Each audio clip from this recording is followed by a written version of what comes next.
We'll start with the prayers.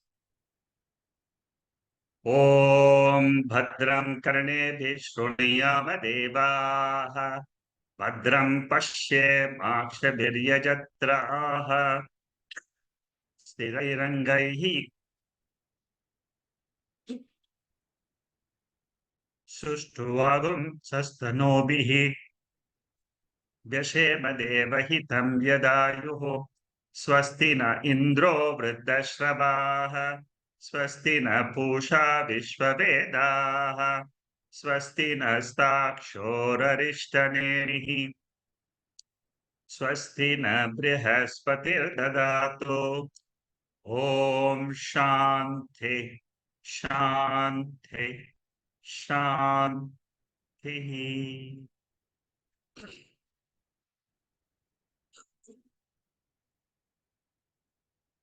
We are studying Mandukya Upanishad with Shankaracharya, and we are in Karika number 6. The Upanishad has 12 mantras, and then it has commentary on those 12 mantras. In the first 6 mantras of this Upanishad, there is a commentary by Gaudapada in 9 verses. We have completed the first 6 verses. We are seeing the commentary of, we have also finished the commentary of verse 1 to 5, which we have seen up to Karika number 1 to 5. So now we are in Karika 6. There are 4 Kārikās, there are 4 verses which comments upon the 6th verse of Mandukya Upanishad. The 6th verse of Mandukya Upanishad is a very, very important mantra. All seekers must try to understand the full significance of the 6th mantra. You may study many Upanishads, but if you don't understand the 6th mantra of Mandukya Upanishad, you will not be able to get the essence of all the Upanishads. That's why the 6th mantra, the Karika of the 6th mantra. So mantra number 6 of the Upanishads. The Kārikās which refer to those mantra number 6 is 6, 7, 8, 9. 4 Kārikās. What is Upanishad? What is this Mandukya Upanishad discussing? It is discussing our own experience. Generally, in study of Vedanta, we use 3 pramanams. Shruti pramanam, yukti pramanam, anubhava pramanam. Shruti pramanam means referring to the teaching, what is being said in the Upanishads. Yukti pramana means application of reason, logic in the Upanishadic teaching. That is the second pramanam. Pramanam means source of knowledge. Third, anubhava pramanam. Anubhava pramanam means you apply that knowledge to your own experience of living in this world. I hope I'm clear. Whenever you're trying to study any Upanishad, you have to understand the Upanishad from 3 points of view. The first point of view is, what is the Upanishad trying to convey? The second is, what is the reason behind that message? Because the intellect understands reason, so that the message of the Upanishad can be retained in the mind. Otherwise, what will happen? Without reasoning, if you hear, you will hear one time, in the next class, you will forget it. Or when you do the next Upanishad, you will forget it. In order to retain the teaching, you need to apply reasoning. For the second method, which is application of yukti, Shankaracharya's Bashyam is extremely important.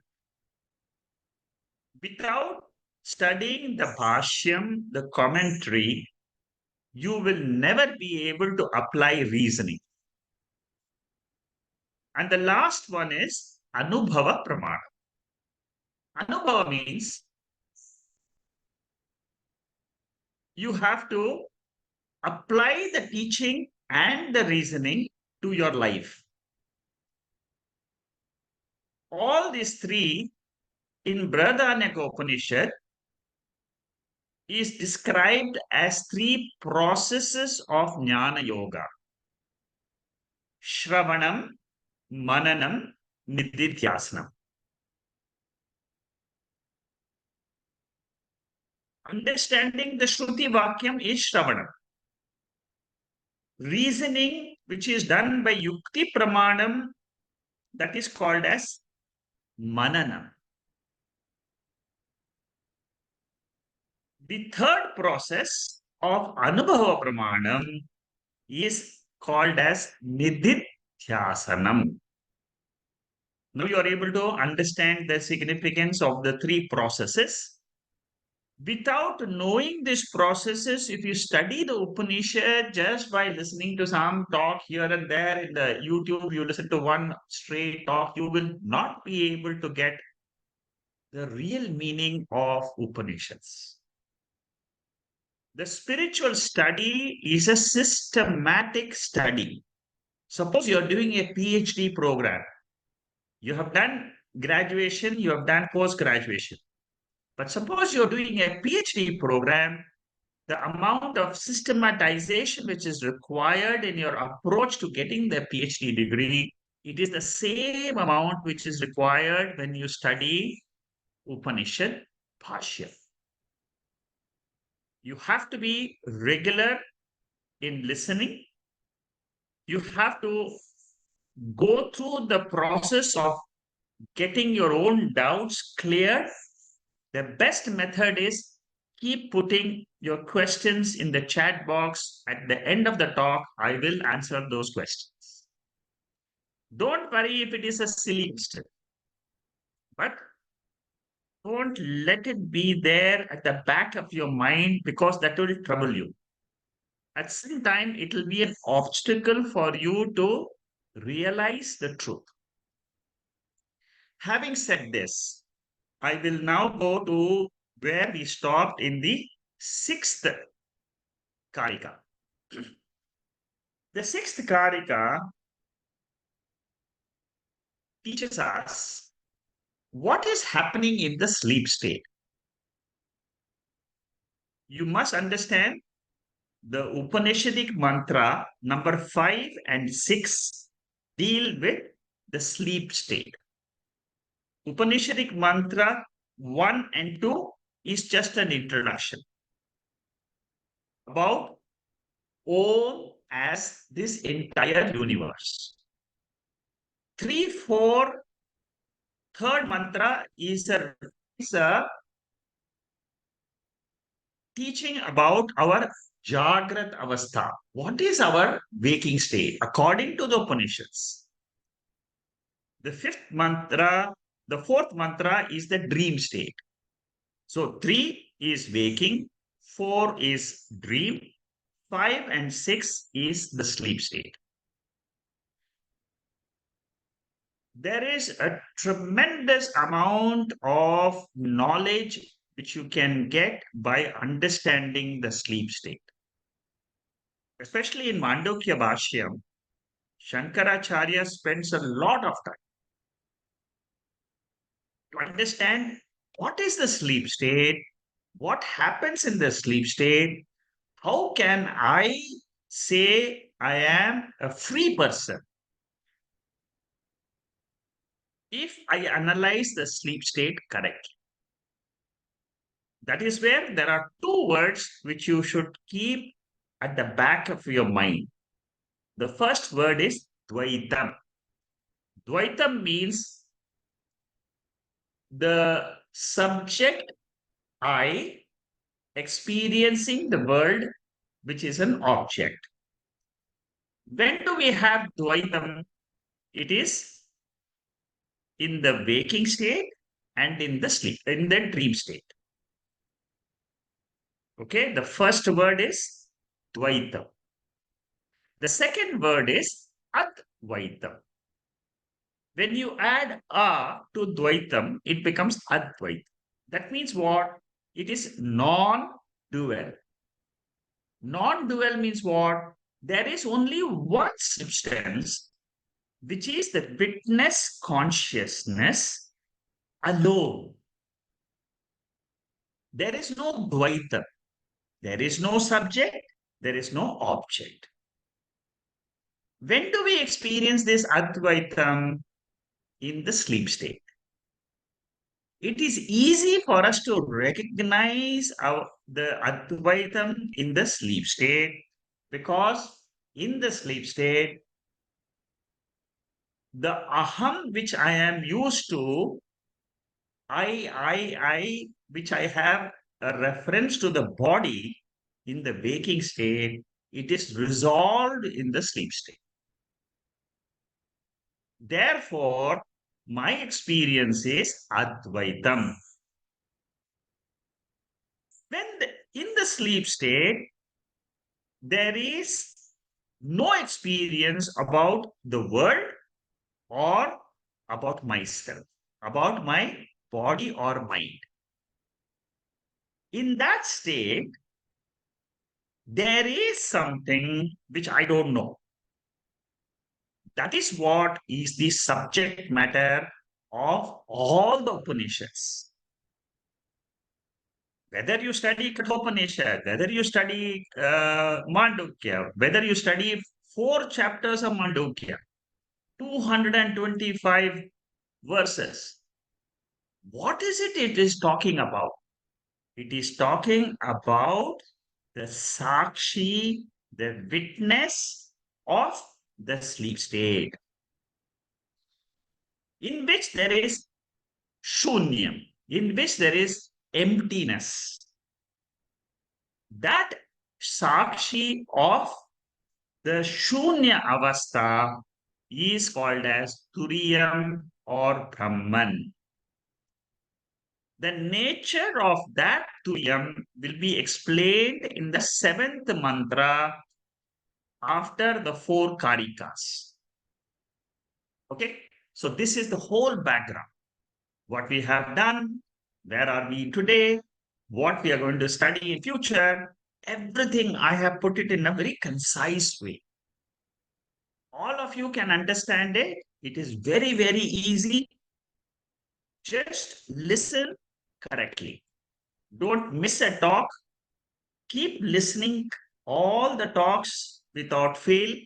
You will reach your Sākṣī nature, and you yourself will say, I have understood.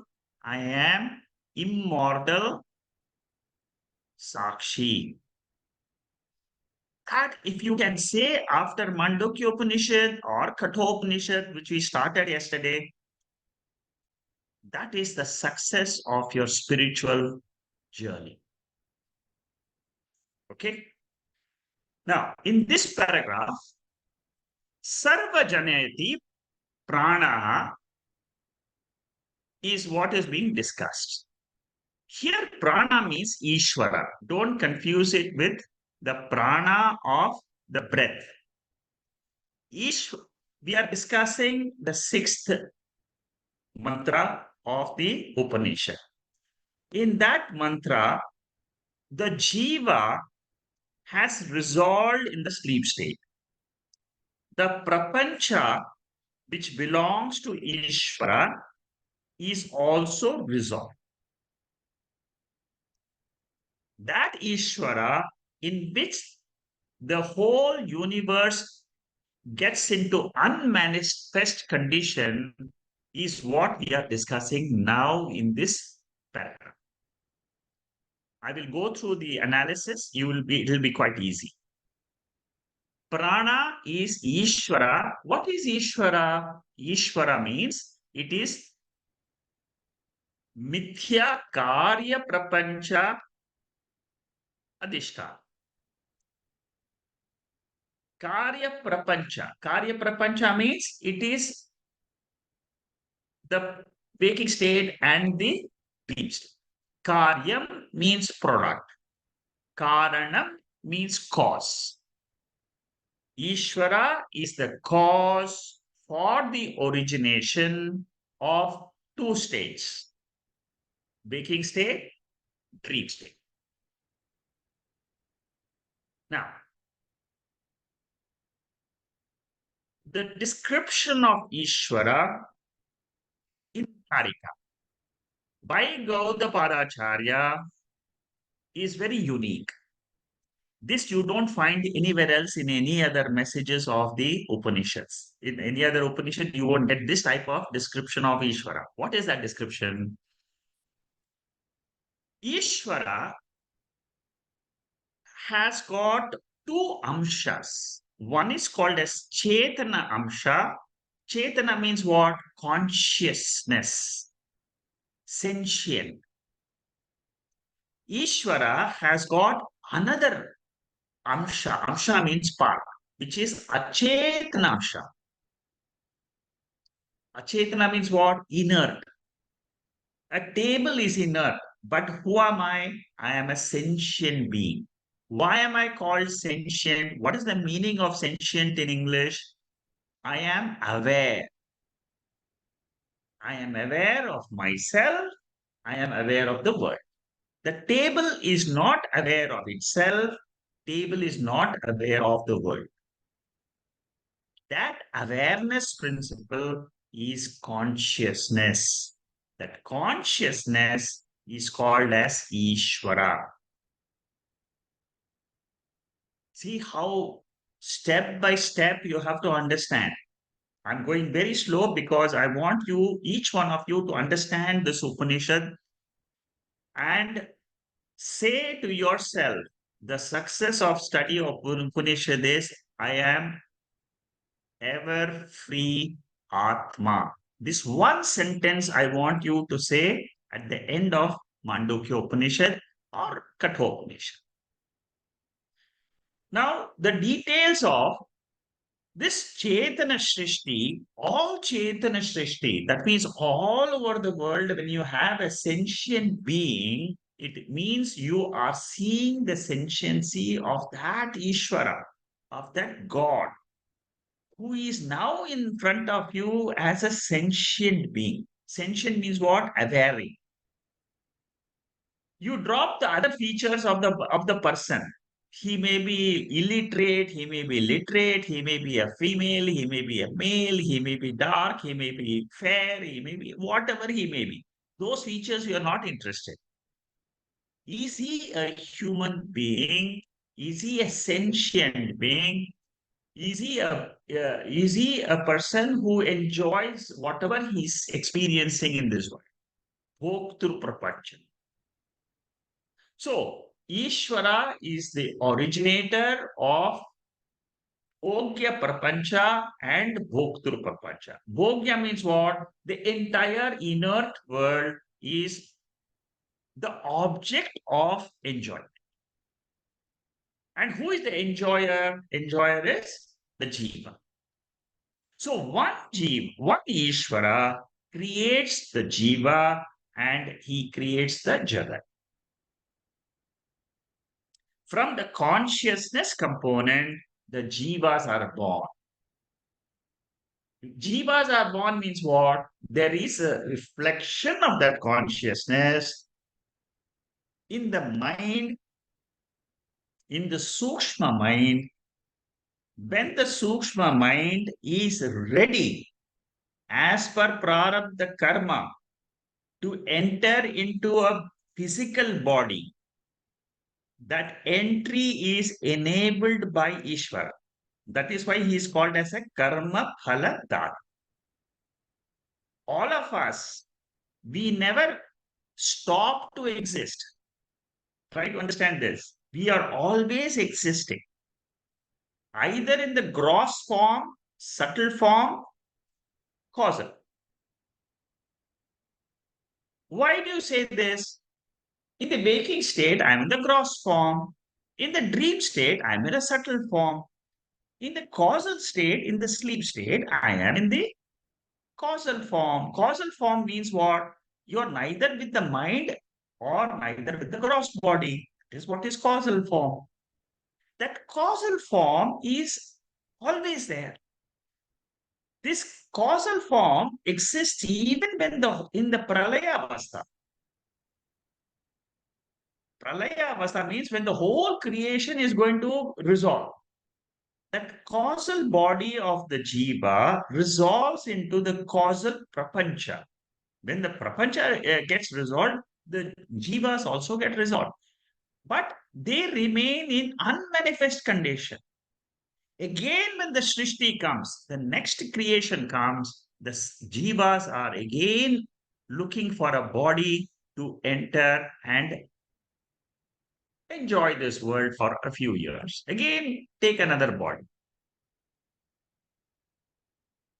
So, this is how the whole creation is. This is a very, very unique method of revealing what is happening in the creation. When you come to study the Upanishads, you get this type of vision. This vision will become more and more clear as you study more and verses of the Upanishads. So, one Ishvara creates the Jagat, which is the inert portion. In the inert portion, there is no consciousness, but there is existence. In the whole world, including the stars and the planets and the entire galaxy, there is existence, existence, existence. Easiness. The farthest star, planet, Jupiter, Saturn, all these are what we say Saturn exists.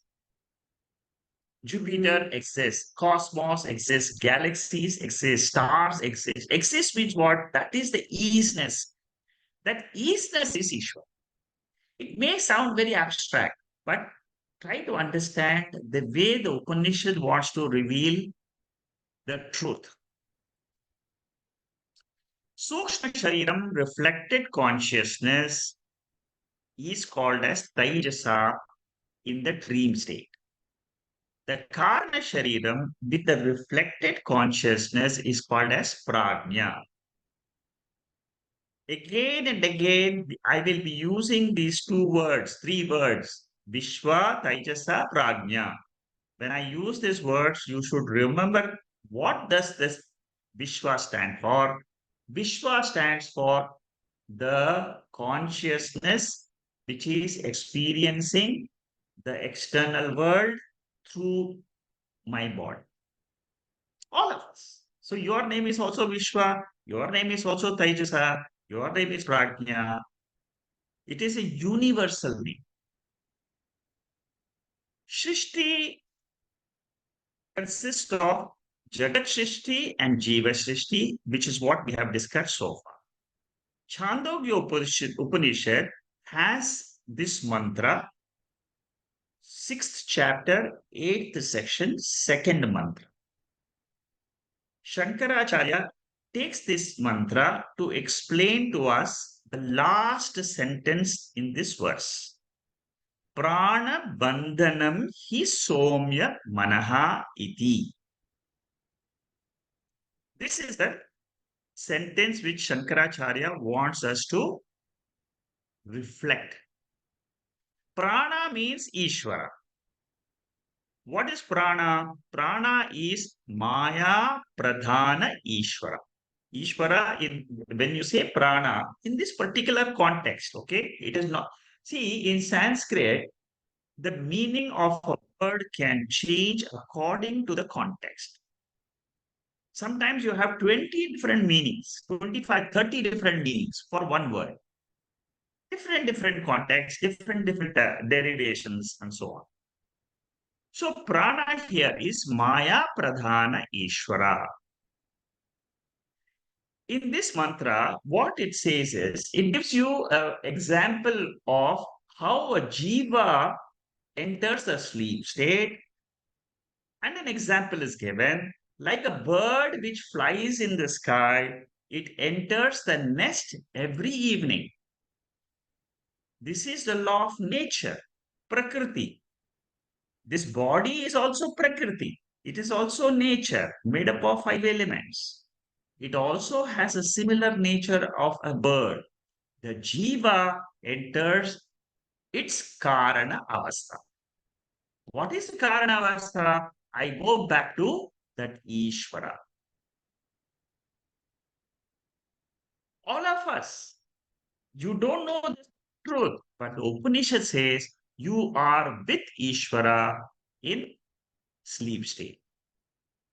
Bhagavad Gita has got Prakriti, which is Para Prakriti, Apara Prakriti. Para Prakriti means Ishvara. Apara Prakriti means Jagat, which is the world. This portion is the revision portion for people when they study the notes. They can revise some of the points. If I see something which is very pertinent, I will discuss that. Otherwise, you can just go through this when you study, when you have revision. The rays of the sun are like the jivas, the reflected consciousness which comes to the mind. The ray of a sun, when it hits the earth in the morning, it is like the ray of consciousness which hits all the minds of the jivas. When the rays of sun, what happens? The whole earth becomes visible. Similarly, our mind gets that awareness element when it wakes up in the morning. That is an example which is given in Prashnopanishad. Shankaracharya refers it here. Like the sun, which reflects in different buckets of water, similarly, the consciousness reflects in sthula shariram, sukshma shariram, karana shariram. When that consciousness reflects in the gross body, it is called as what? Vishwa. When it reflects, and this is in the waking state. For all the devatas, animals, birds, everybody is getting the same consciousness. It's one consciousness appearing in all of us. The second one is Taijasa in the dream state. The third one is Prajna in the sleep state. So there are varieties of bodies in nature, but all of them, they have the Chid Abhasa. How do I know whether I have the reflected consciousness or not? When somebody pinches me in my leg or in my hand or in my cheeks, I am aware of it. That awareness is what is called as reflected consciousness. Why is it called reflected consciousness but not Sākṣī consciousness? Because Sākṣī consciousness is always there. Whether that body is in the waking state, dream state, sleep state, Sākṣī consciousness is ultimately the revealer of the entire cosmos. Not only revealer of the cosmos, it is also revealing the Shunyatva. Don't forget this. I'm repeating to you now. Shankaracharya, in the 4th chapter, in the 29th verse, he elaborates on this.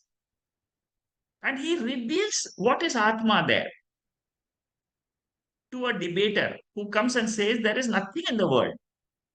Because I don't experience anything in the sleep state. There Shankaracharya tells him, when you say there is nothing in my sleep state, you are there as the witness of nothing.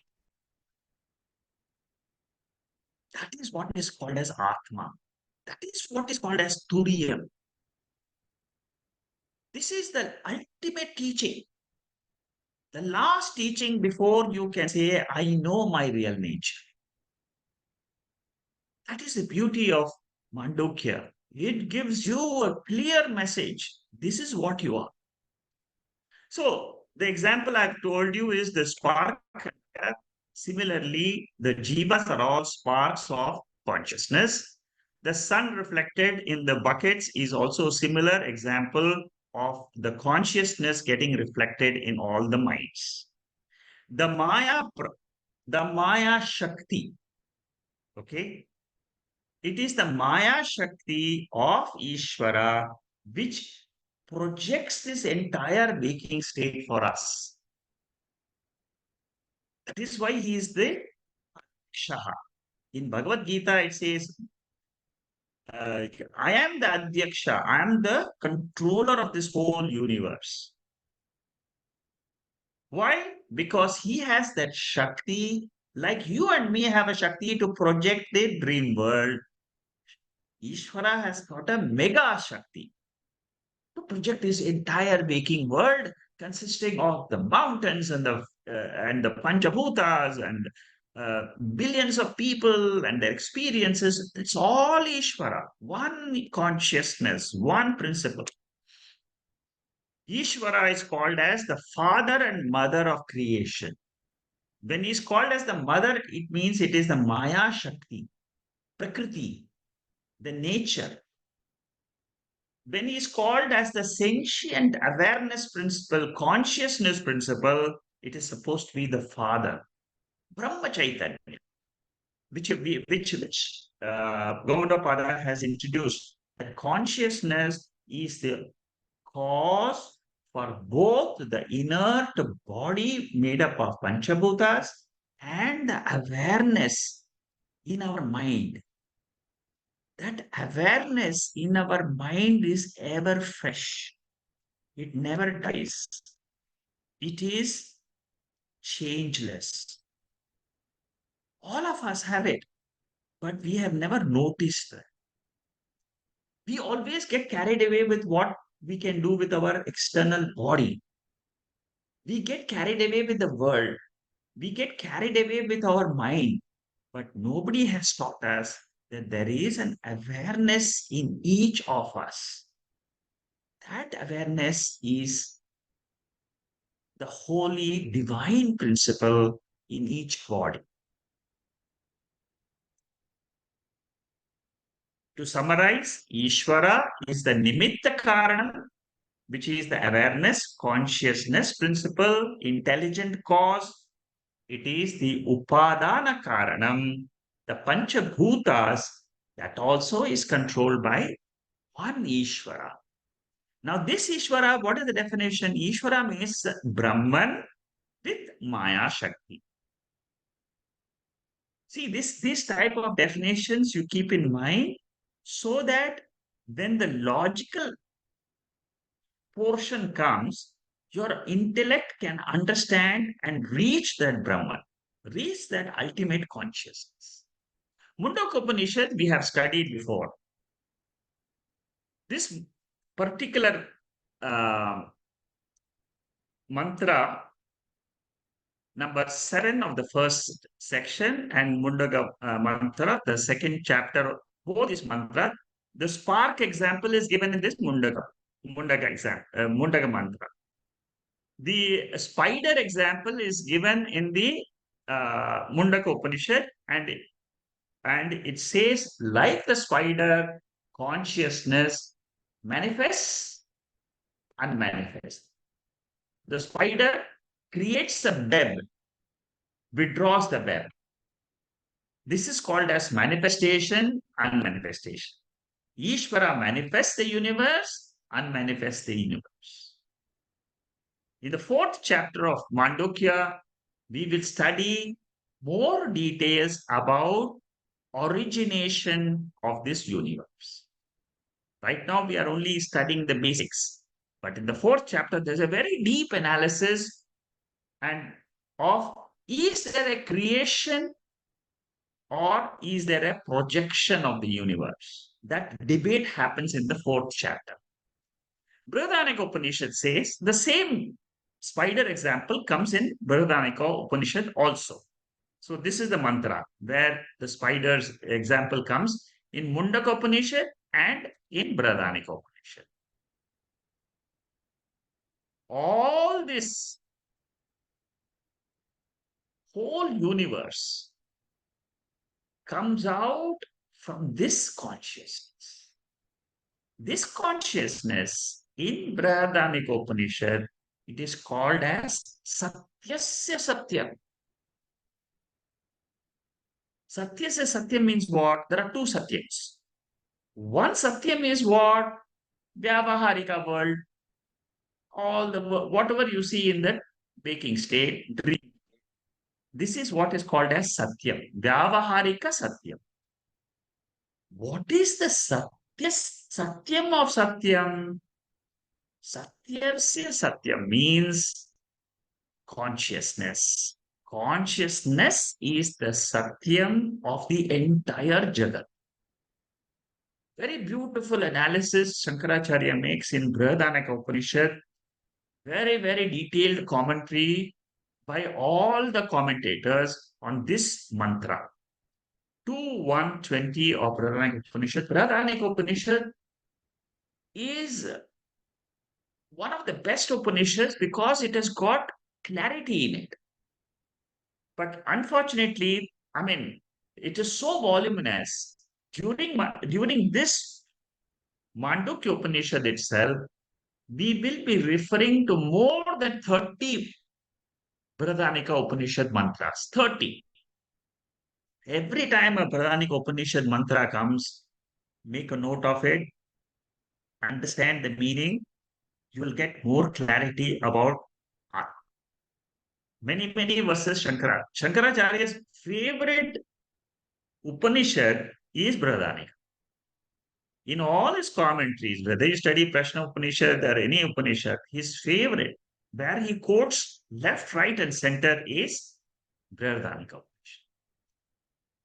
Okay. Now this finishes the sixth Kārika. Now we are going to enter the seventh. There are three more Kārikās before we study the seventh mantra of the Upanishad. Let us see Vijaya's chant on this. Vibhutim prasavam tvanye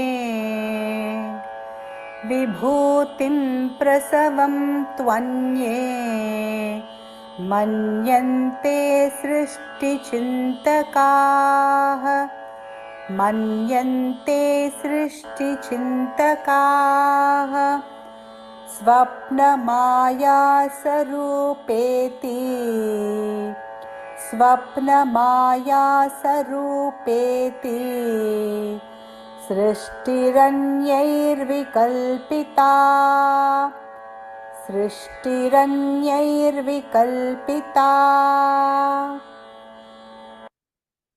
The three mantras, Kārika number 7, 8, and 9, they are talking about three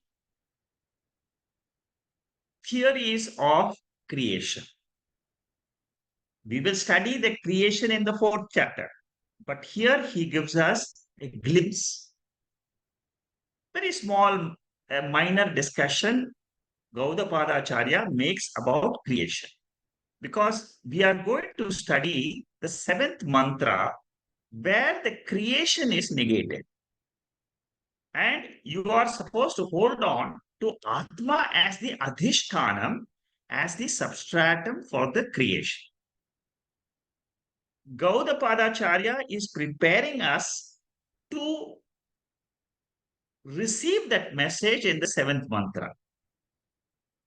What are the three theories? Number one, in the seventh mantra, he says this is a glory of the Lord. It is his Maya Shakti. Similar to what? Similar to the tree. There is a creation in the dream world. Similar to that creation, which is of the Jiva, this creation of the waking state belongs to the Lord. That is said in the seventh mantra. In the eighth mantra, he talks about the creation as the will of God for the for the for the jivas punya papa karma exhaustions. In the ninth mantra, he says, creation is non-separate from Ishvara. It is no doubt it is for the jiva's enjoyment of karma phalam, but it is the swabhava of Ishvara to create this waking state. So every day when you wake up, who creates this waking state? It is Ishvara. If you have this vision of the world, you will be able to understand the seven. So try to pay attention to what the following slides are. So some theologists, they consider the creation to be the glory. That means it is the magic show of the Lord. Like a magician can create a magic show. Similarly, Maya is a magic show of Lord. So in this magic show, there are a lot of things will happen. Birth will happen, death will happen, all things will happen, but they are all as per the law of karma. Don't get too attached with this. Don't get too identified with this if your goal is moksha. Goal is moksha, which is Turīya, which is ever free. To understand that ever free Atma, you must know what this whole jagat is. Different philosophers give different creation theories. There are plenty of theories. Like I said, we will discuss that in this fourth chapter. Three theories which are commonly accepted, which many people think that is the creation, is discussed in this 7, 8, and 9. Whenever we say Maya, Maya means it's a power. It is a Shakti. Now, what is this Shakti? You cannot explain it. The sun's power is to illumine the earth, is to illumine the entire earth. The power of fire is heat. You can't, it's a power, it is a Shakti. That word for Shakti is, can call it, there are two words which is used in Upanishads. One is Maya, another is Anirvachaniyam. Anirvachaniyam means inexplicable. And Anirvachaniyam means it is temporary. It is not a permanent feature of the world. What Shankaracharya, Gaudapada say is, don't probe cosmology too much, because you will not get the final answer of creation. Creation does not have existence of its own. That is the final point which all scientists have to understand, which they don't accept. Unless they study Mandukya Upanishad in detail, then they will talk this language. In the Divine Course 2 days ago, there was a beautiful video sent out quickly. That video was saying exactly Vedanta.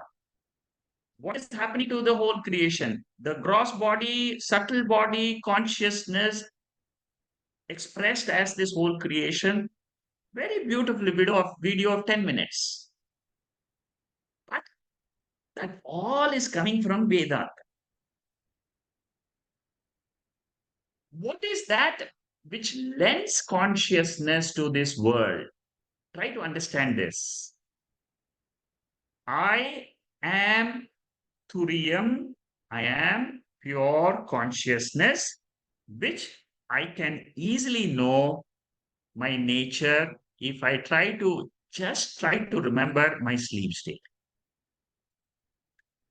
Understand, you're not in the sleep state. So you're not having nothingness. You're only in the waking state. You're trying to bring that sleep state experience. It's a memory of your mind. What you are saying is, That is called as existence. That pure state in which there is no world is called as existence, consciousness, happiness, bliss, which is what is said in Taittiriya Upanishad in the second chapter, first section, first mantra. Satyam Jnanam Anantam Brahma. That is the definition given in Turīya, in Taittiriya. In this Mandukya Upanishad, the same thing, the definition is given as Turiyam. We'll see the definition, which has got 14, 17, 18 features, which we will discuss. That is what is lending existence to this world. Okay. So that pure consciousness, pure existence is lending. The whole world is nothing but it is an appearance. Why do we call it appearance? Because it doesn't have its own existence. Unless the consciousness, is present, there is no world according to Veda. Okay. I lend existence means what? The Brahman, lend existence to the waking. I lend existence to the swapna world. Everybody will accept it. The observer of the dream world, lend existence. The observer and the lender of existence is the same entity. You can say very clearly, you'll accept this fact. There is no dream world without me, the waker. Everybody will say yes. Because that is my anubhava. A jnani will say, unless I am there is no world. I means there. He has already dropped the body, mind, and the world, and he says, I am the consciousness. Jiva evolves continuously because of prarabdha karma phalam, which is monitored, governed by Ishvara. When you say Ishvara, it is the awareness principle. So don't probe the creation because of two reasons. Logically, it is inexplicable. It is like a magic show. How does the magician, from his own hat, he brings out a kerchief, he brings out a falcon, he brings out a rabbit, he brings out so many things. Some magical Shakti. Similarly, this creation is not to be probed. Why? The second reason is it is going to be negated as mithya. Mithya means it is only vyavaharika satyam. It is not satyasya satyam. See, now you can understand. Satyasya satyam means Brihadaranyaka Upanishad, second chapter. Now, very clear. World is anityam, but satyasya satyam, which is consciousness, it is eternal. Our focus should be on Narayana Ishvara, which is the sentient, independently existing principle. In the Adhyaropa Kala, that means when we are trying to be a junior student of Vedanta, we study this whole world as creation, existing, and then that is where we all start. We accept creation in the beginning, in the Adhyaropa Kala. In the Apavada Kala is when you negate the creation and you hold on to the substratum. It's not like the Shunyavadi who says nothingness is the entire creation. There is nothing called creation, there is nothing called as God. That is Shunyavadi. What Advaitin says is substratum is what is called as nothingness, which you are telling us. Okay. So the next paragraph talks about the views of other philosophers. The creation is a projection, vibhuti vistaraha.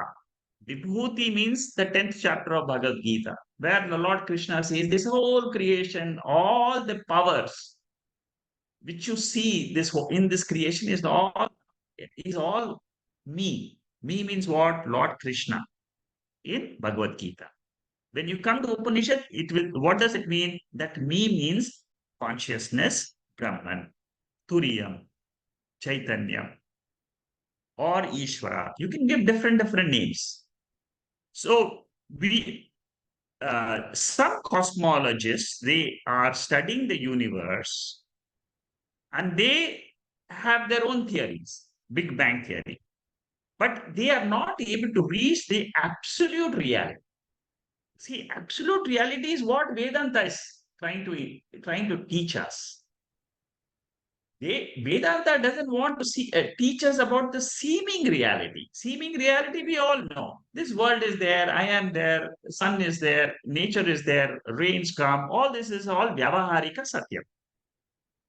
According to Vedanta, this Vyavaharika Satyam is appearance like a dream. But the reality is Atma. Jung. Many people talked about Jung in the last Mandukya class.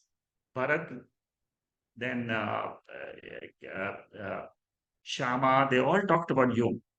He does a detailed analysis of dream, which is ultimately rejected as mithya by the Vedanta. See, the Western philosophers, they analyze also.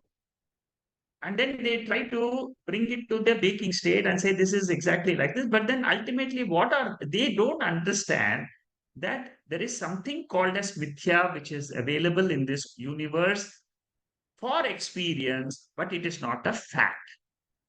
Exactly like rope snake. In what category will you put this rope snake? Will you say it is a python, it is a cobra, it is a viper? Different categories of snake is there. If it is the real snake in a snake park, that is different. But here you are talking about rope snake, which is imagined by you on a rope.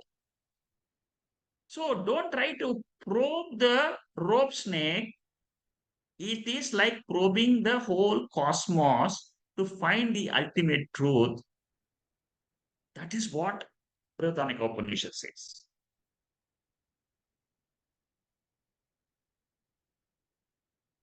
This mantra, chapter 2, 5th section, it talks about Maya Shakti, which is this Ishvara, which is this entire universe, consists of infinite number of beings.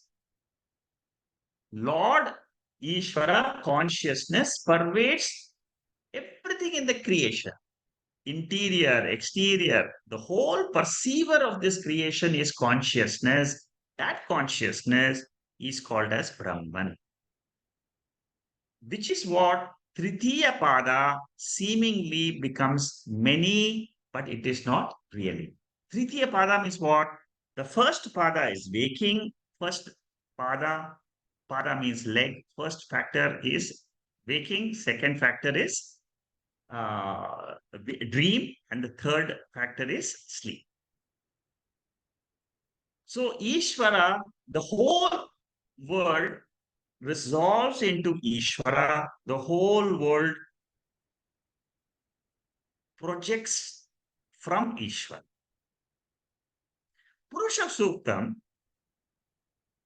this particular verse, many of you may have done this Purusha Suktam. Purusha Suktam is it is chanted very often in very many important rituals. Whenever they want to invoke God, they will chant Purusha Suktam. Because this Purusha Suktam is the description of God, the ultimate God, creator of this entire universe. Now it says Prajapati moves in the cosmic womb. The whole cosmos is his womb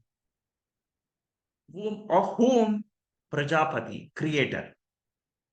He takes birth in many ways. As an ant, as an elephant, as a human being, different births are possible. The wise people know that consciousness, Ishvara, is appearing as this entire world. That is what is this Purusha Suktam 21st mantra says. Ajayamano bahuda Jayate. This particular second sentence of this mantra, Shankaracharya takes up here to explain to us the creation. Here we are trying to understand what is creation. He is taking the example, he is taking a quote from Purusha Suktam, and he uses this word, the second sentence of this mantra of 4 lines. The second line says, Ajayamano Bahuda Vijayate. One consciousness, one Turiyam, one Brahman appears as this entire cosmos.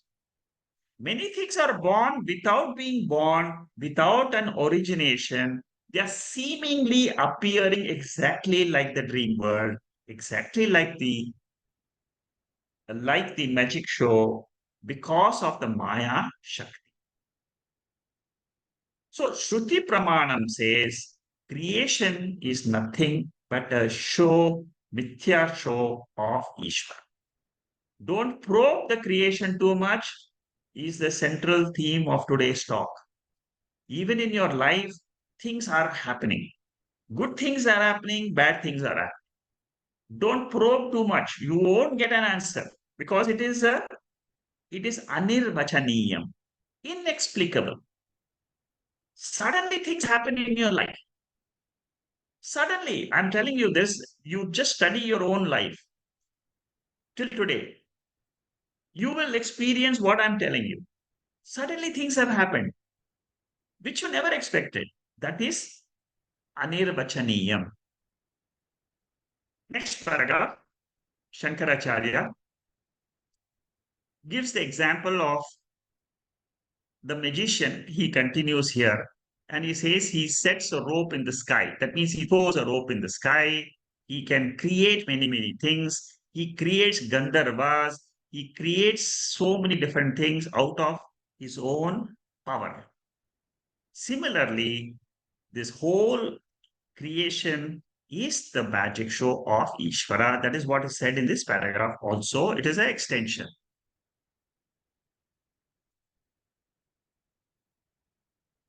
So it is just an extension of the magic show of the magician. This Ishvara's Srishti and Layam both are like the magic show, which is called as Maya Shakti. Magic show has a beginning. Magic show has an end.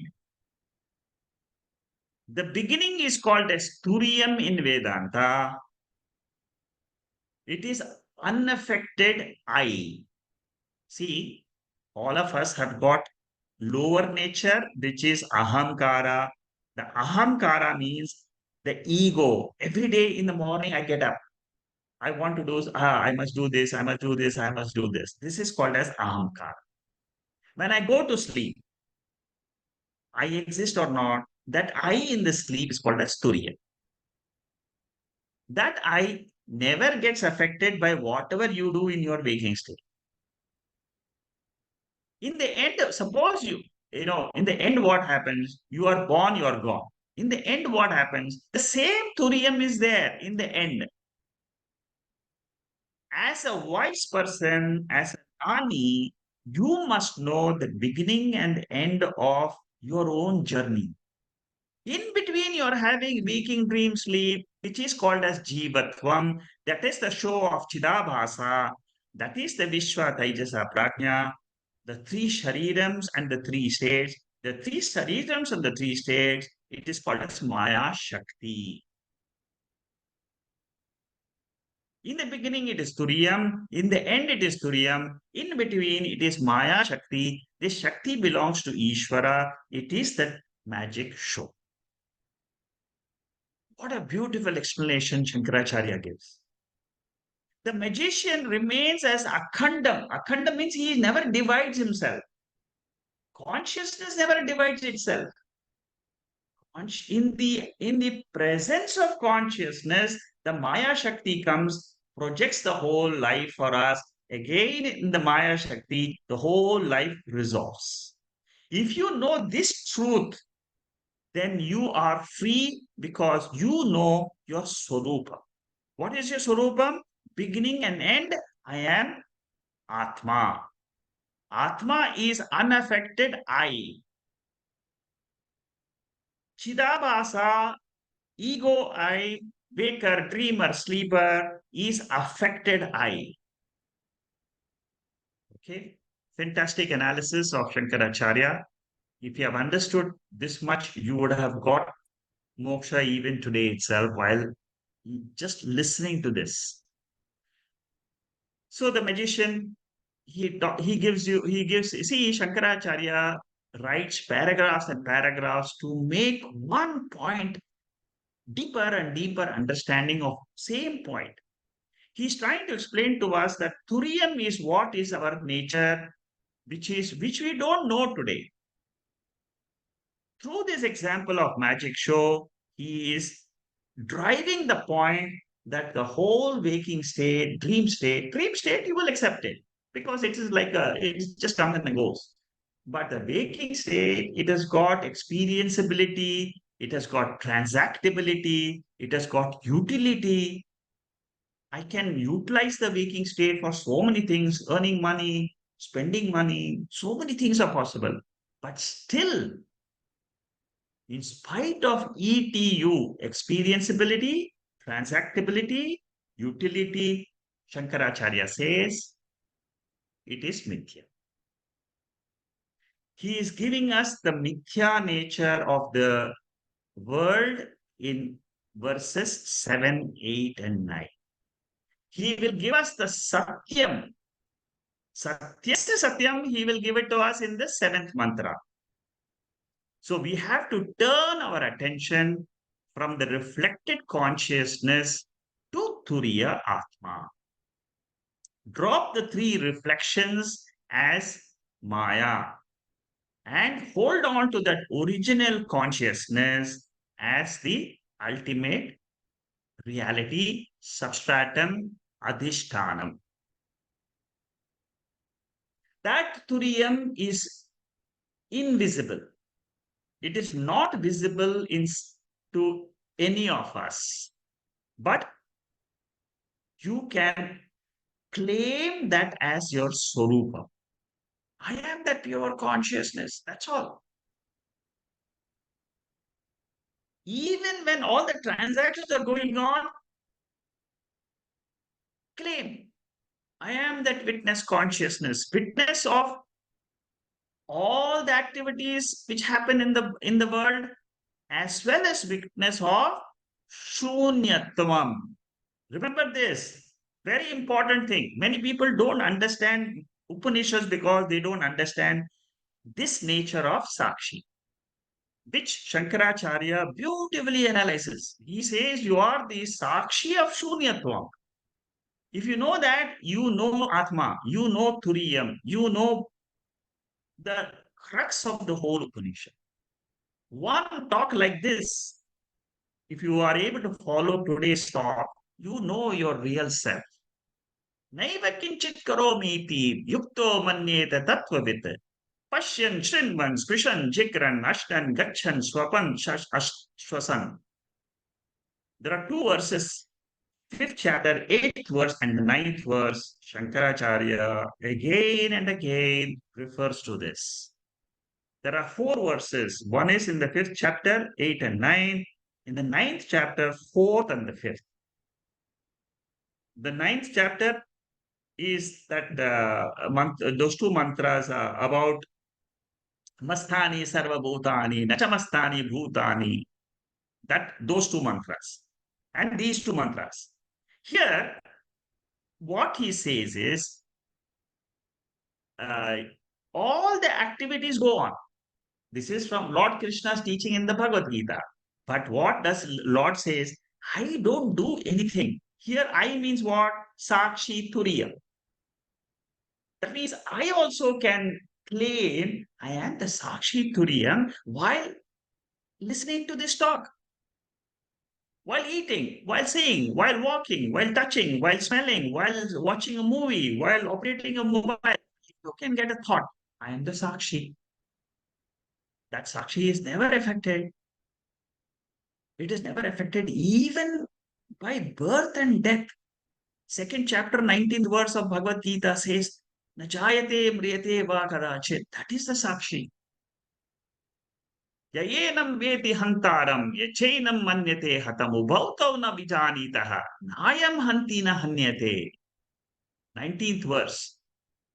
Whoever thinks that he is slaying, killing, doing things, and whoever thinks that he is being slain, that means karta bhota.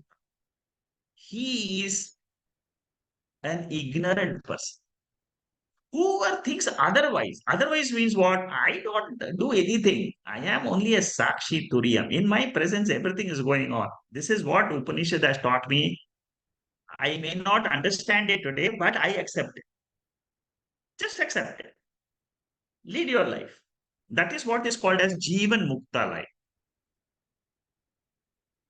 So, in this paragraph, next paragraph, Shankaracharya says, do inquiry into Turiyam alone. Forget about the world, analysis of the world, analysis of your experiences. You will get nowhere. Commit to the study of Upanishads. Try to understand the central theme of Upanishad, Brahma Satyam, Jagat Mithya, Jivo Brahmaiva Naparaha. Eka Atmanam, in Vichara Sagara, a beautiful text for which I have written 7,000 pages of notes. It is there in the website. 7,000. It took me 4 or 5 years to study one book, one text. All the topics of Vedanta is there in that text. And it's got a very unique sort of revelation of Atma as Artha Adhyasa and Jnana Adhyasa. Anyway, I won't go into it. I will get distracted. Here in this text, it says, the author says, don't get obsessed with the various prakriyas. Prakriyas means various methods of revealing Atma. Don't get, okay, this I like only Drigdrishya Viveka. Oh, it is one method. I like Avastha Traya Viveka. That is another method. Don't get attached to any method. Use the method and drop the method once you have come to the realization of Atma. Eka Atmanam. Don't inquire into creation too much. Inquire into Turiyam. Understand this is a central message of verse number 7. Karika number 7. Karma in creation is not the Tatparyam. Action is not the Tatparyam, is not the central theme of any text. So don't be obsessed with creation, says Upanishads. Again and again, the same thing is said in Brahma Sutra, which we will also study after the study of Upanishads. Cosmologists use this Karika number 6, 7, and 8 to understand their own philosophies. Some compare creation to be a swapna or a magic show. This is used by Advaitin also. Anandagiri, an author of Shankaracharya's commentary, says Srishti is not a swapna or a magic show. Others say it is real. But what actually it is an unreal magic show. Visishta Advaitin, another school of philosopher. It is a part of Vedanta also. It is a part of Vedanta, Advaitam only. It is a school of thought which is a separate school, but it is not the Advaitic school. It is Visishta Advaita. What is their contention? Their contention is Swapana is real. Waking is also real. Swapna is Satyam. And Swapna is created by Bhagavan. Therefore, it is real. Our mind projects the Swapna. It is real. And the world is also real because it is experienced by us. Purva Pakshi says it is real. Gaudapada says it is unreal. This is the difference between real and unreal. Satyam and Mithya. Okay. So we'll stop here. We'll continue the 8th mantra of this Mandukya Kārika, where the creation is said to be the will of God. It's a will of God. Time is real. Time is the cause of manifestation of all the things. Here, the Kala Tattvam is the cause, say some creation theologists. We will study this next week. Okay, now we end the Mandukya portion. We'll get into, these are all very, very interesting portions of Mandukya Upanishad. They all give us the knowledge, the preparation required to understand the seventh mantra. Don't forget that. The seventh mantra is the mantra of the entire 12 mantras. But to reach that mantra, to understand that mantra, you have to understand the world which we experience in the waking state, dream state, sleep state is an appearance, it is mithya. But what is the reality? What is the substratum?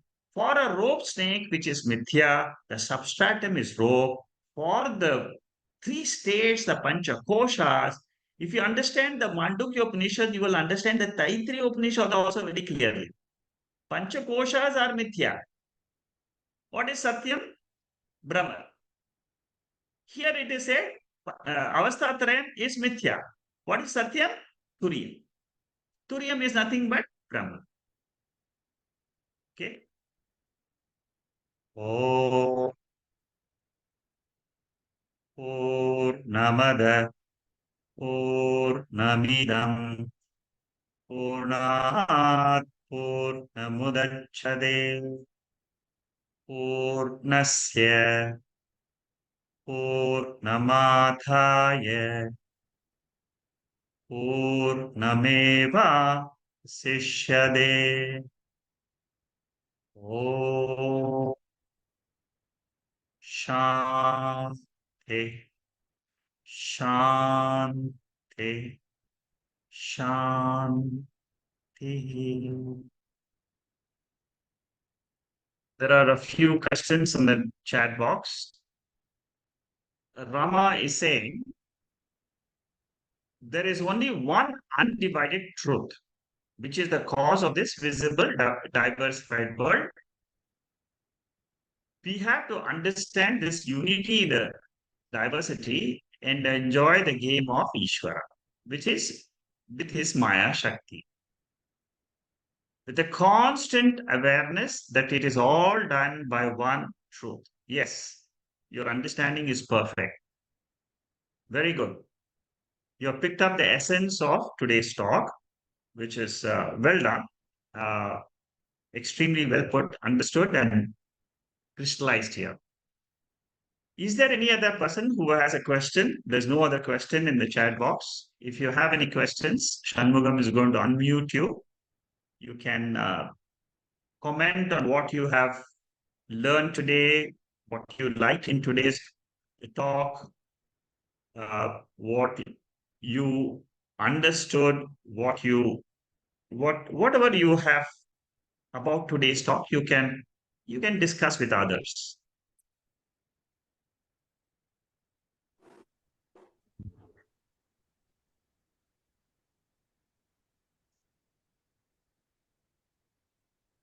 Yeah, Deepak, go ahead.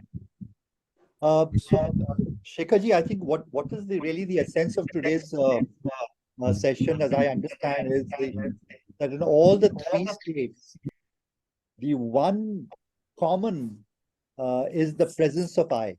The I consciousness is present in all the three states. Correct. And that is really what I carry with me, that the waker, the dreamer, and the sleeper, in all the three states, it's only the I that remains constant. It is consciousness. It is not the body. It is not the world. It is consciousness. Correct. That is the central message which will be discussed in the seventh mantra of Mandukya Upanishad. Right now, we are getting ready. Yeah, Gaudapada is preparing our mind for that ultimate truth. Because that ultimate truth is extremely important. That seventh mantra is the mantra for moksha.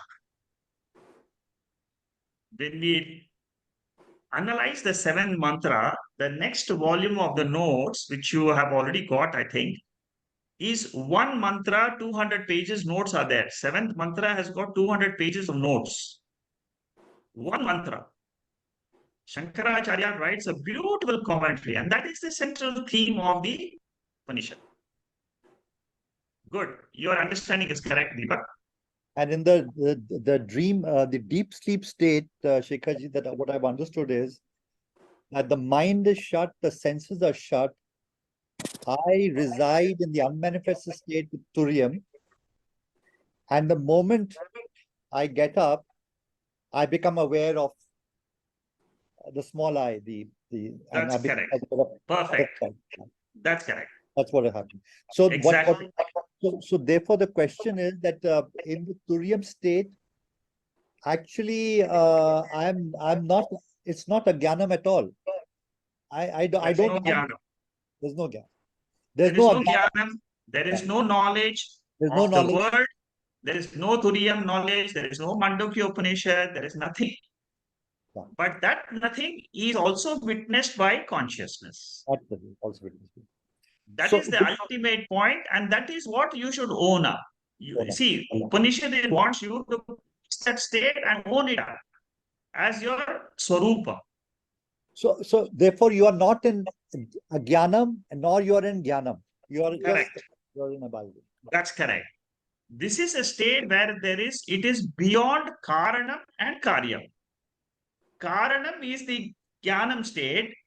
Ajnanam state is the karyam state. Ajnanam state is the waking state and the dream state. Karanam state is the sleep state. But beyond the sleep state is Turīya. So as you become ajnanam.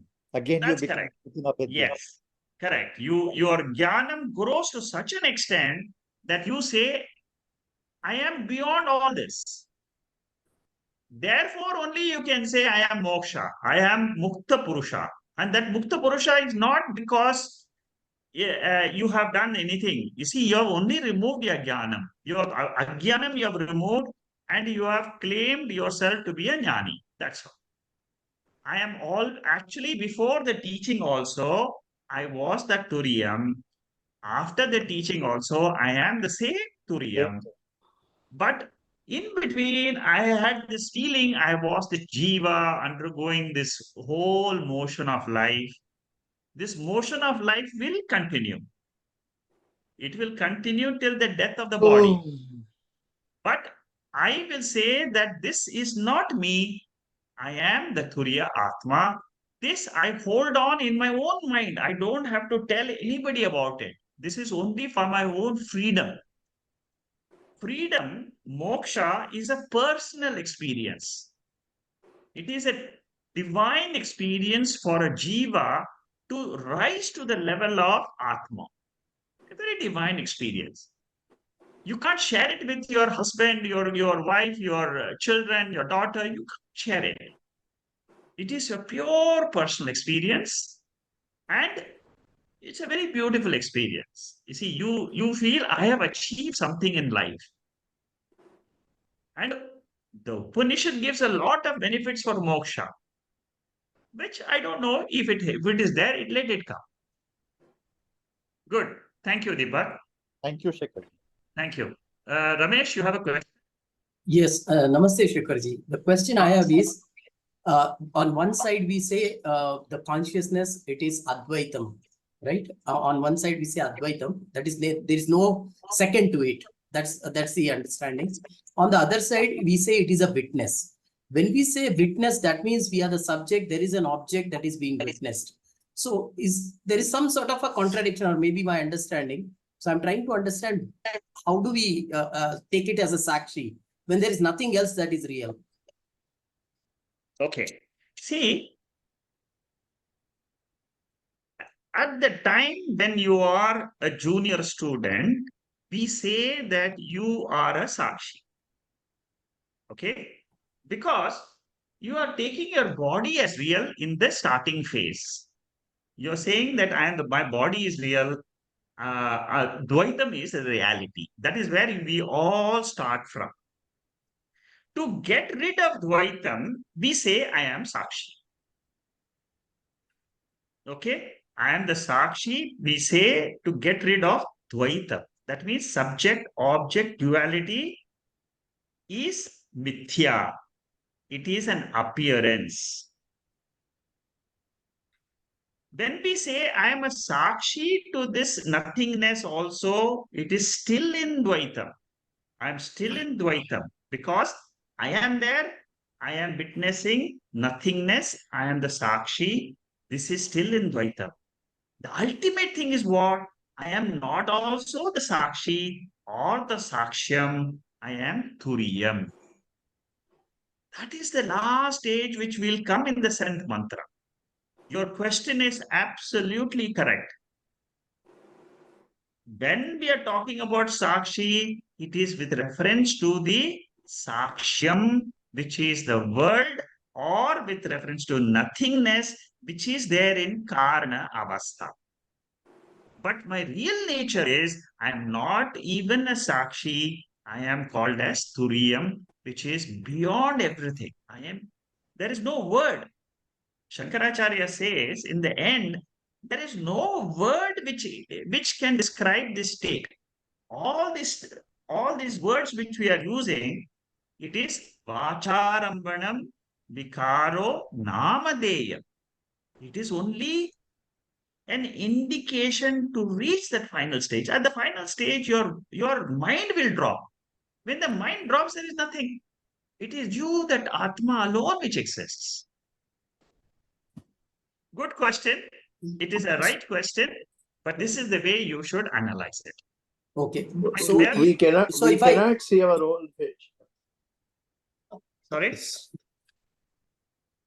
Sorry, I wanted to ask one more question on top of it. So the understanding is that in that Sākṣī state, we are still in the reflected consciousness situation. Correct. That's So right. we are still in that Still same. seeing in the reflected consciousness. You're still talking about something. You're not talking about zero. You're not still not claimed your real nature. Right. Okay. You got it, right? Got it. Yeah. Got See, it. Thanks.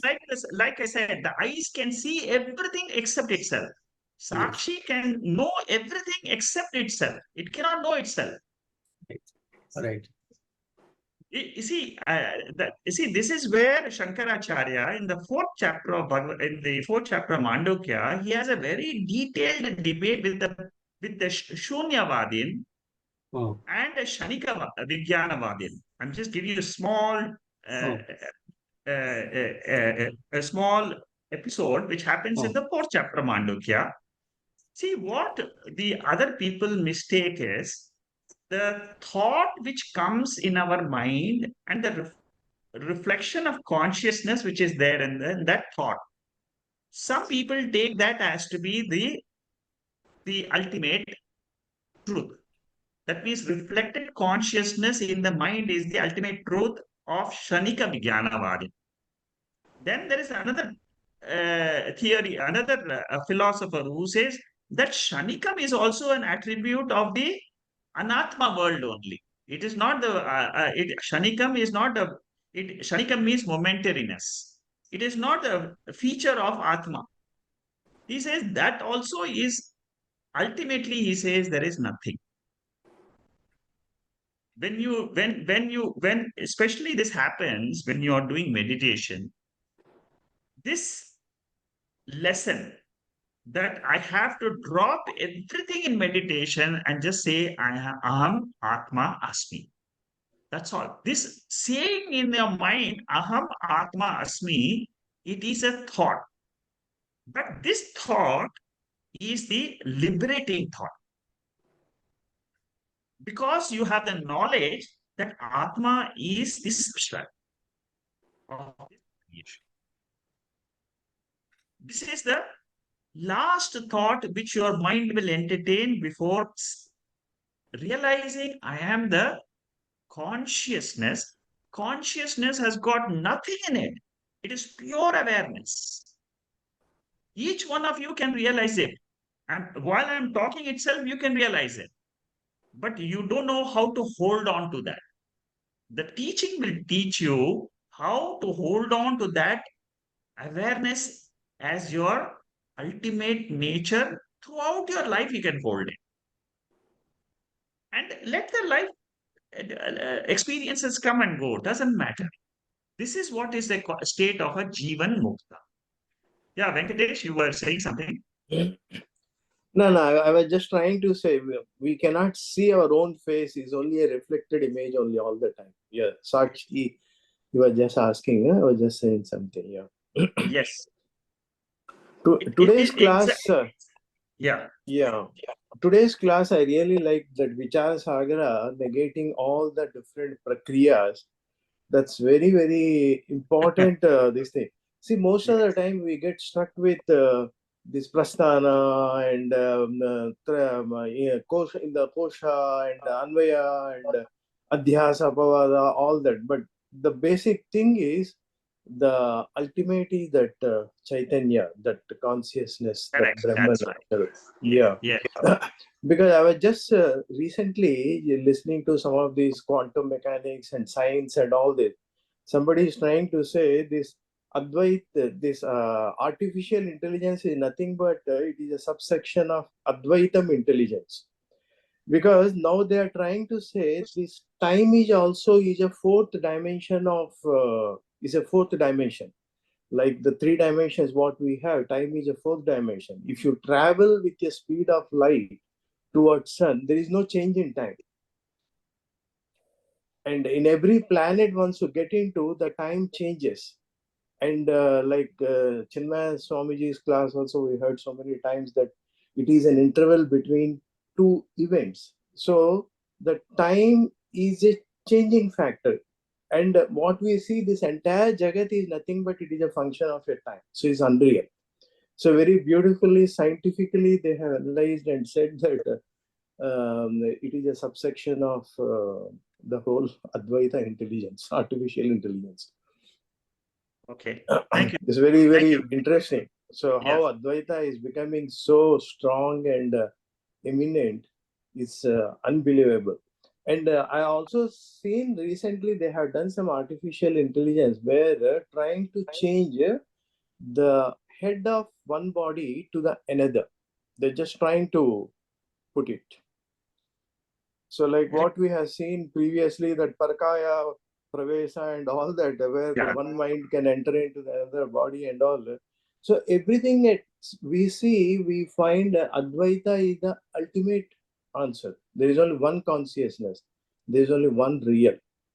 So it's a very amazing, the latest scenarios, what is going and all that. Thank you, Vichara Venkatesh. Sagara. So once you said Vichara Sagara is negating all the prakriyas and all. So it's a very an extraordinary statement actually. Yeah. Great. Thank you. Excellent. Thank you, Venkatesh. Yeah, there is another Venkatesh who has put up his hand. Venkatesh, go ahead.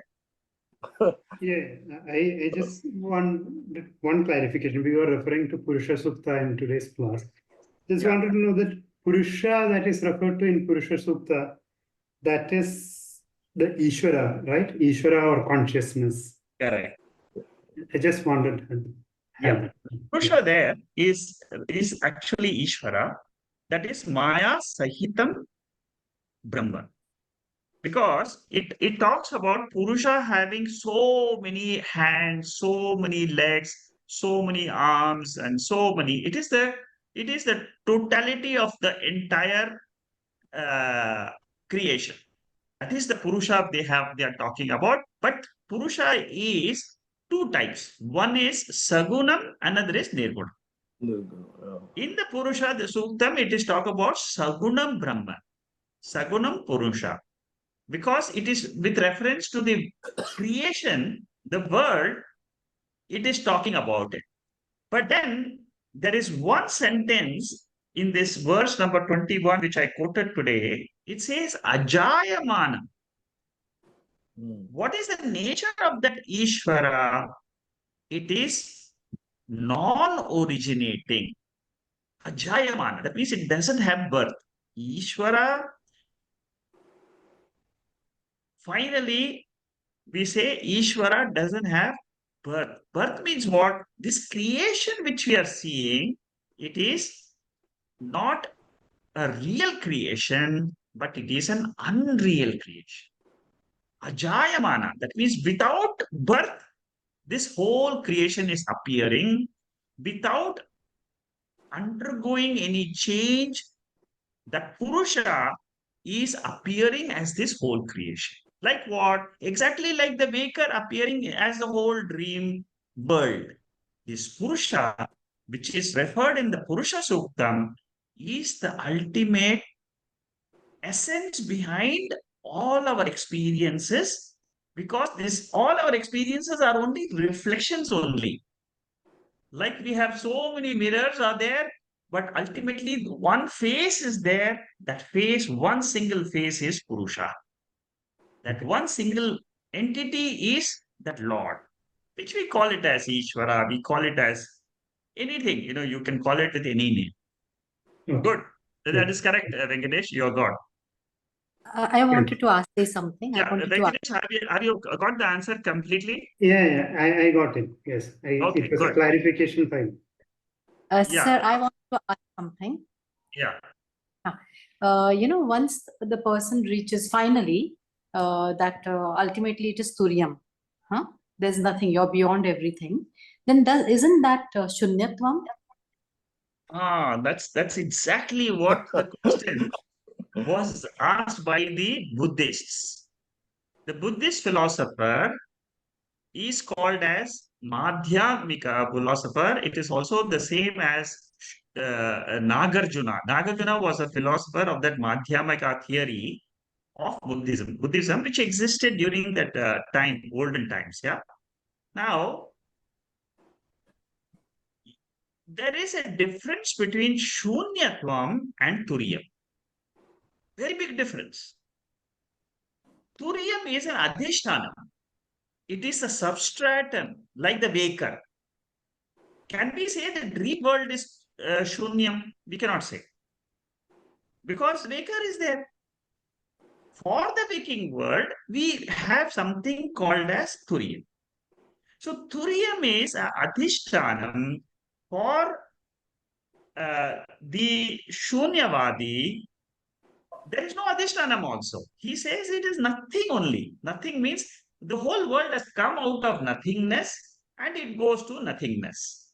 Shankaracharya says, if you are saying that you are yourself denying your own philosophy, that means you are saying that my own philosophy is nothing. That means my vada is also not there. That means why should I discuss with you? Why should I debate with you? You are nullifying yourself. You are a greater fool than the other philosophers. The greatest fool is the Shunyavadi. That's what Shankaracharya says in the 29th verse of the 4th chapter. So when you come to the study of the 4th chapter, your question of whether Shunyam is Turiyam, you will also get to know your answer a little bit more detail when we discuss Turiyam. See, in Turiyam, when we discuss, first of all, the Upanishad will say, negate your waking world, negate your dream world. Na antaprajnam, na bahishprajnam, na prajnam. Negate your sleep world. When the Upanishad says this, Upanishad is a pramanam. It is a source of knowledge for something which exists. So after you negate your 3 states of consciousness, don't say there is nothing. There is something like the rope for a rope snake.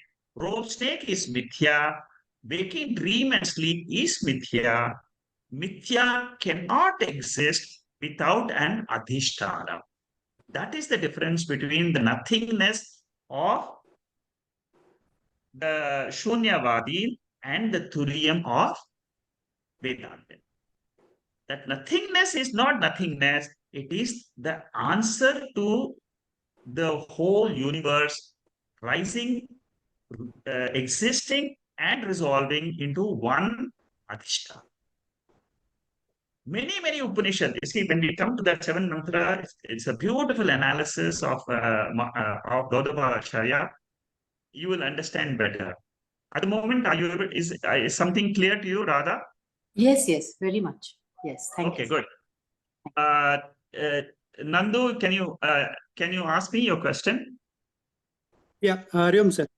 On the just continuation on the discussion about like Sākṣī, and there is one mantra coming in the Mandukya Upanishad as well as in the Shveta is about Dvaparna, Sayuja, Sukhaya. So that mantra, when we are now we have like these three terminologies like G, Brahma, and there it is said like there are two words. One is like eating the fruit, and other is like just watching. So when we say just like watching, so when we say watch, it's like a Ishvara, because Kriya is with Ishvara, but ultimately it is referred to like a Brahman only. And just That's to, correct. yeah. Just to, because Brahman is not doing anything. Brahman cannot see or anything, it doesn't do anything. Correct. So that understanding is correct. Yes, perfect. You see, Dvasuparna, that example of two birds sitting on the tree, is for a beginner to understand I am not a Jiva Karta Bhog.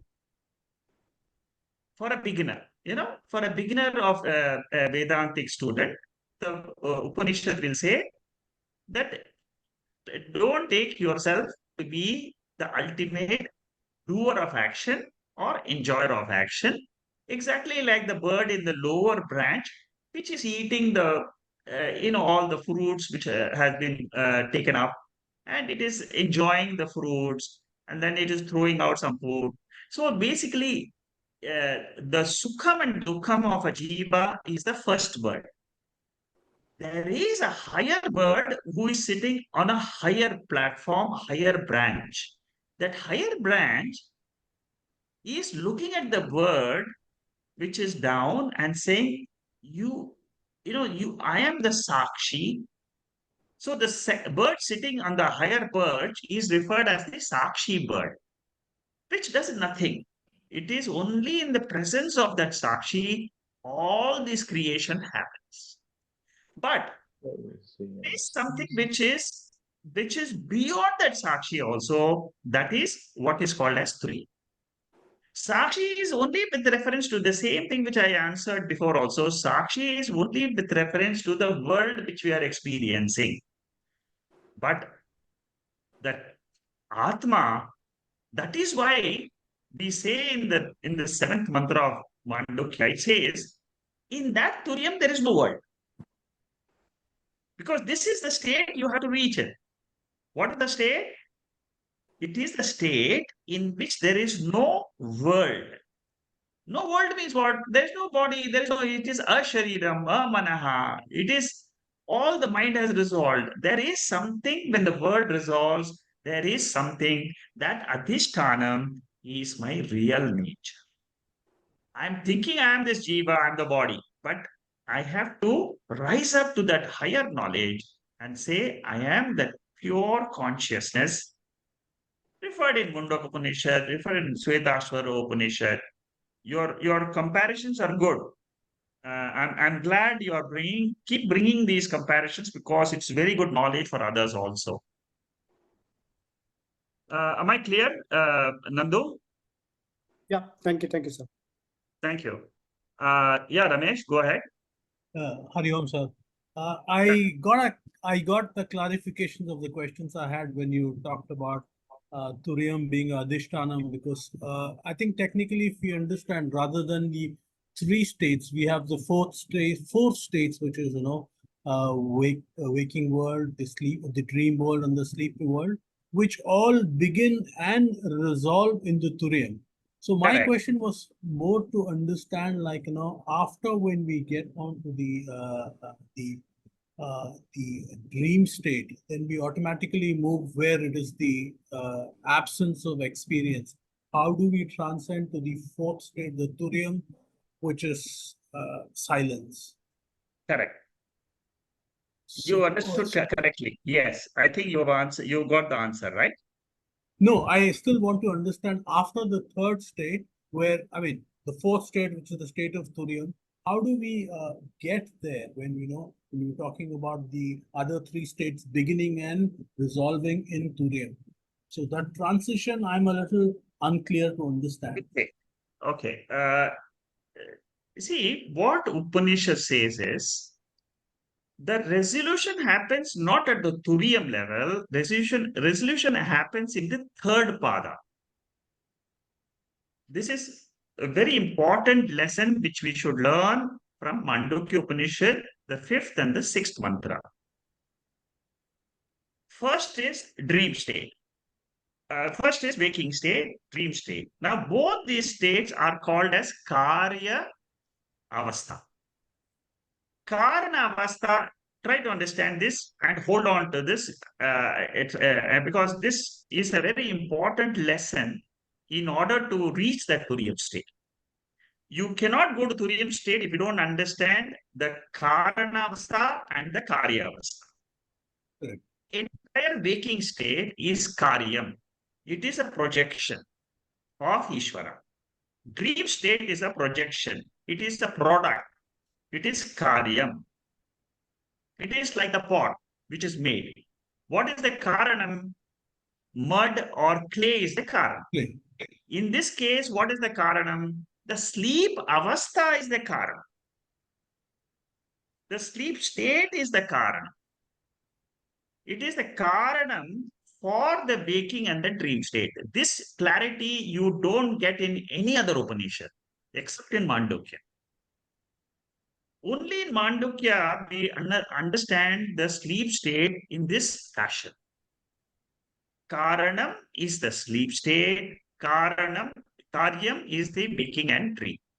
Now, in the sleep state, there are two things. One is at the Veshti level, another is at the Samashti level. Veshti means individual level. At the individual level, what happens? I am a waker, dreamer, and I am now a sleeper. But the waker, he is associated with the waking world, which is the prapancha, which is called as the waking world. Like the dreamer is associated with the dream world. The waker is associated with the waking world. So there is a resolution happening at the waking state itself. When the waking state goes away, the waking world resolves. Then comes the dreamer. At the dream state, the dream world resolves. Now, where do this waking and dream state resolve? They resolve into any karya will resolve only in the karana, which is the sleep state in this case. Ring, bangle, and chain will resolve in gold. A pot will resolve in clay. The waking state, which is made up of matter, panchabhutas, they resolve into the karana avastha, which is the sleep state, in which there is a reflection of consciousness also. All the three states, three bodies, gross body, subtle body, causal body, all have got a reflection. That means that reflection of Brahman is there in all the three states. Now, in the third stage, in the sleep state, what is happening is, there is at the individual level, which is called as prajna, Vishwa Taijasa Prajna. That is waker, dreamer, sleeper. So the sleeper is the resolution ground for the waker and dreamer. Ishvara, what is the role of Ishvara there? The sleeper, that prajna resolves into Ishvara. This is the second thing which you should understand. That means at the Ishvara, everything is gone. Completely. The whole world is resolved where? Not at Turīya level. Turīya is beyond all this. Turiyam is beyond all this. It is the ultimate reality. Now, what is the reality? It is expressed as Shantam, Shivam, Advaitam. That Shantam is a peace as its nature. Shantam means peace, right? Shantam means no disturbances. Correct. That peace means it is beyond the peace which you can experience in all the three states. That is called as the absolute peace, in which that is the sukham, ultimate bliss. Similarly, Shantam is there, Shivam. Shivam means it is the most precious thing in this universe. And Advaita means this whole waking, dream, and sleep, they are all existing in that pure Turīya. When I say existing means what? In its presence, see, the ultimate lender of existence to the three worlds is that Turiyam principle. So there is a lot of knowledge between the sleep state and Turiyam stage. Your question is very valid question. It is the highest knowledge in Vedanta, which Shankaracharya gives this knowledge brilliantly. I mean, you just wait to see the second chapter, third chapter, fourth chapter. All these chapters are only trying to teach the question what you're asking today. From the sleep avastha, how do I raise myself to the Turīya avastha? I cannot answer that question in a very short time, but just wait, you will get the clarity. There is a lot of reasoning, logic which Shankaracharya uses. I will be using those logic to explain to you. The same question will be asked in the seventh mantra in the Kārikā. Same question will be asking. Somebody asked you, what is the difference between Turiyam? Radha was asking, Turiyam and nothingness, isn't it the same? So the same question is being asked in the commentary also. So your question is a very valid question. Keep thinking about it, but keep analyzing. Whatever you are learning, keep analyzing. You will get your answer, and you get your own intellect should give you that answer. It will give you. But hopefully I've given you some gist. No, I got it, sir. Thank you very much. Thank you. Thank you. Thank you, sir. Any other questions?